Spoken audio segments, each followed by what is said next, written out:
Paano nga ba mag-apply ng passport online lang gamit ang cellphone mo? Pag-usapan natin. By the way, kung first time mo sa channel na 'to and gusto mo pa ng mga online tutorial videos katulad nito, please click the subscribe button. Gamit ang cellphone, i-open ang Google Chrome at pwede mo i-search yung passport appointment. Dapat ang makita mong link ay ito, passport.gov.ph. Click natin yan. At scroll down lang sa bandang baba, i-check ito, and then mamili kung pang isang tao lang ba yung appointment. O during that appointment, gusto mo is mas maraming tao. Pwedeng 2 to 5 person ang i-book.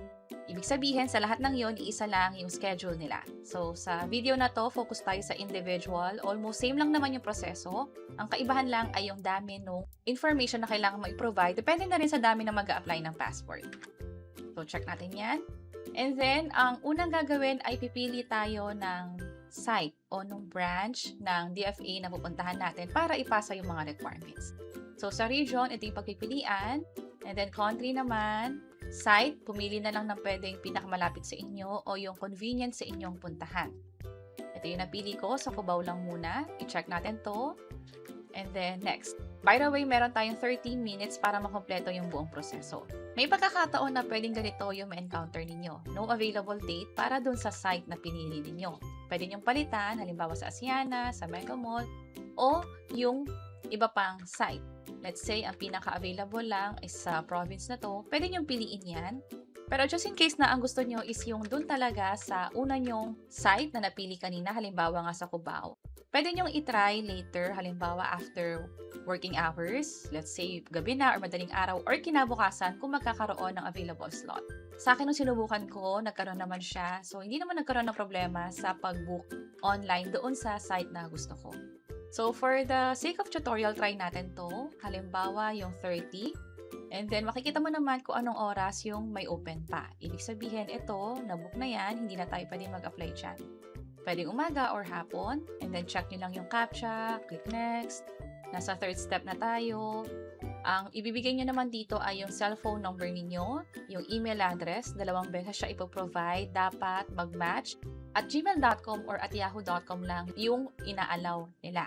Magpapadala sila ng form and proof of payment doon sa email. That's why importante to na dapat active, na o-open ninyo yung email.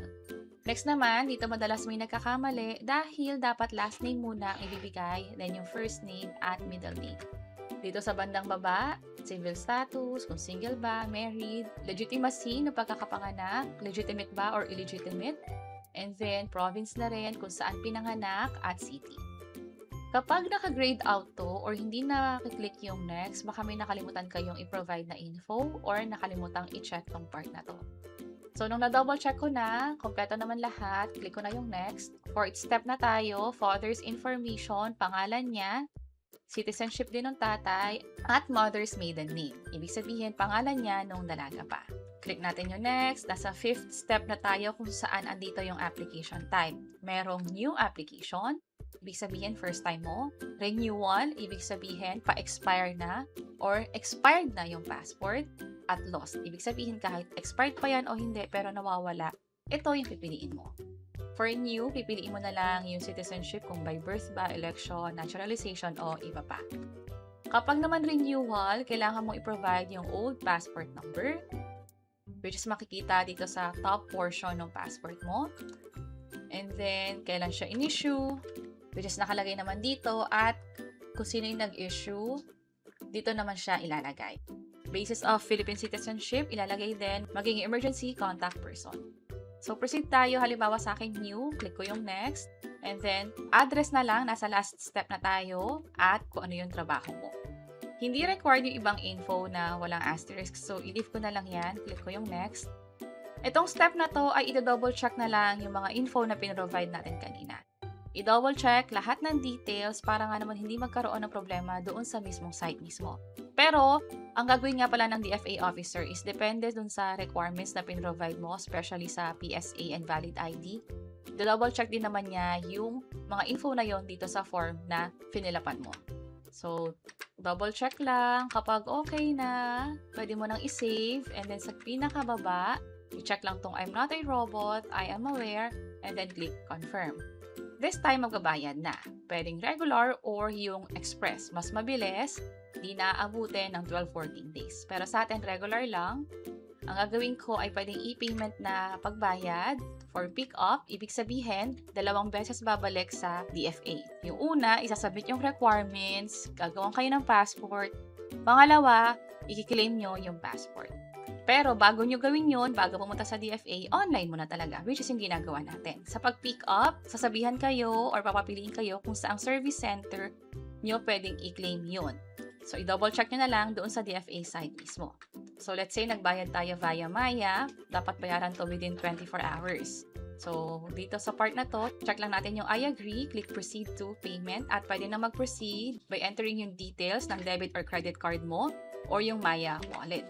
Sa Maya, lagay mo lang yung phone number, mag-OTP lang, and mag-proceed sa mga succeeding steps.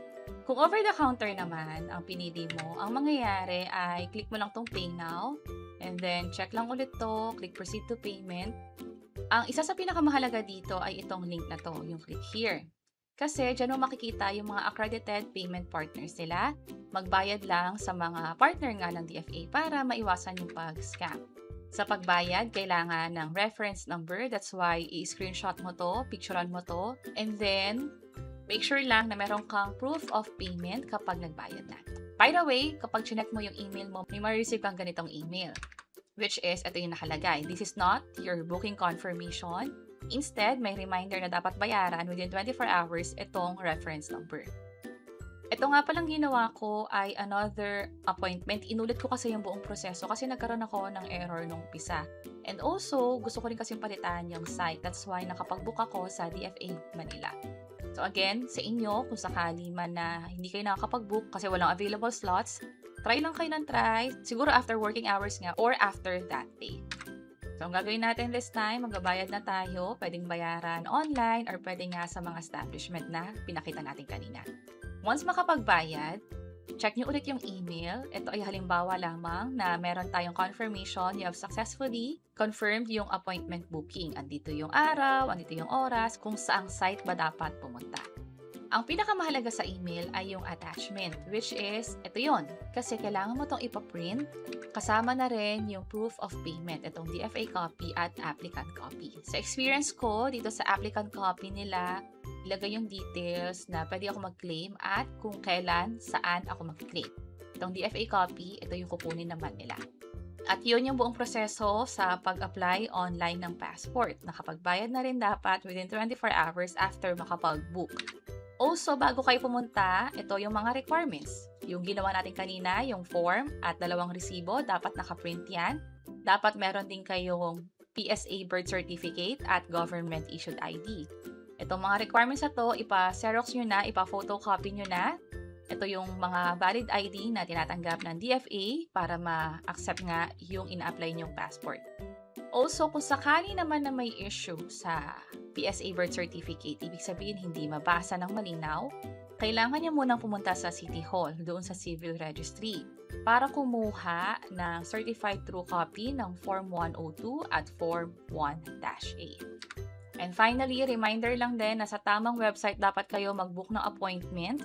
Pwede nyo itong gawin gamit ang phone ninyo, madali lang siya. At reminder lang din na kung sakaling mag-book ng flight, siguraduhin lang na meron talaga kayong passport, na proseso nyo na yon, at dapat hindi siya mag-expire within 6 months. I-review lang natin yung mga fees, $950 for regular, for express $1,200. Kung sakaling nawala yung passport or nasira yung passport, may additional charge na 350 pesos for penalty. And that's it. Sana nakatulong tong video na to. Kung pakiclick ang like button at para sa iba't ibang mga tutorial videos, pwede nyo i-check yung mga nasa baba. Sana makatulong. See you sa next videos. Bye-bye!